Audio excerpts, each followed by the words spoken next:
Philippine Senate grills Meta on misinformation, sparking debate on digital regulation. The Philippine Senate recently held a high-profile hearing focusing on Meta's role in combating the spread of misinformation and disinformation on its platforms, Facebook and Instagram. Lawmakers grilled Meta representatives, raising serious concerns about the company's liability for false content, its partnerships with fact-checking organizations, and its content moderation strategies. The hearing underscored the growing global debate around digital regulation and the responsibilities of tech giants in maintaining a healthy online environment. The hearing saw senators expressing deep concern over the proliferation of false news and malicious content on Meta's platforms, particularly its impact on the 2022 Philippine elections. One senator highlighted instances of disinformation campaigns that targeted specific candidates and sowed discord among the electorate. He directly questioned Meta's representatives about the effectiveness of their fact-checking partnerships and the measures taken to prevent the spread of such content. "We need concrete actions, not just promises," another senator stated, emphasizing the need for greater transparency and accountability from Meta. Meta's representatives, in their defense, outlined the company's efforts to combat misinformation. They highlighted their partnerships with various fact-checking organizations in the Philippines, emphasizing the role these organizations play in identifying and flagging false content. They also detailed their investment in technology aimed at detecting and removing harmful content automatically.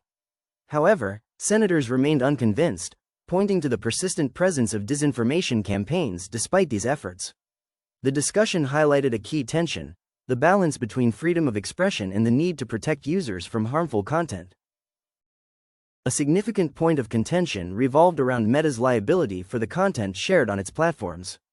Senators questioned the extent to which Meta should be held responsible for the spread of false information, particularly given its significant influence on public discourse. Meta's representatives reiterated their commitment to removing harmful content but stressed the challenges in policing the vast amount of information shared daily across their platforms. They argued that holding them directly liable for every instance of misinformation would be impractical and potentially stifle free speech. The hearing also touched on Meta's content moderation policies and their application in the Philippine context. Senators raised concerns about the potential for bias in content moderation and the need for culturally sensitive approaches. They called for greater transparency in Meta's algorithms and decision-making processes, demanding a more robust mechanism for users to appeal content moderation decisions.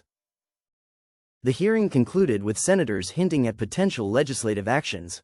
While no specific bills were introduced during the hearing, the discussion clearly indicated a growing momentum towards stronger digital regulation in the Philippines.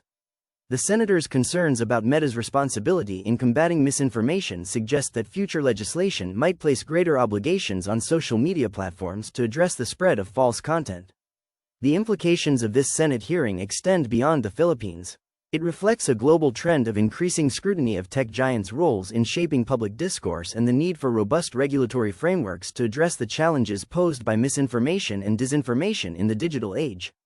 The hearing serves as a crucial case study in the ongoing debate about the balance between freedom of expression, platform responsibility, and the need for effective digital regulation. The outcome will likely influence similar discussions in other countries grappling with the same issues.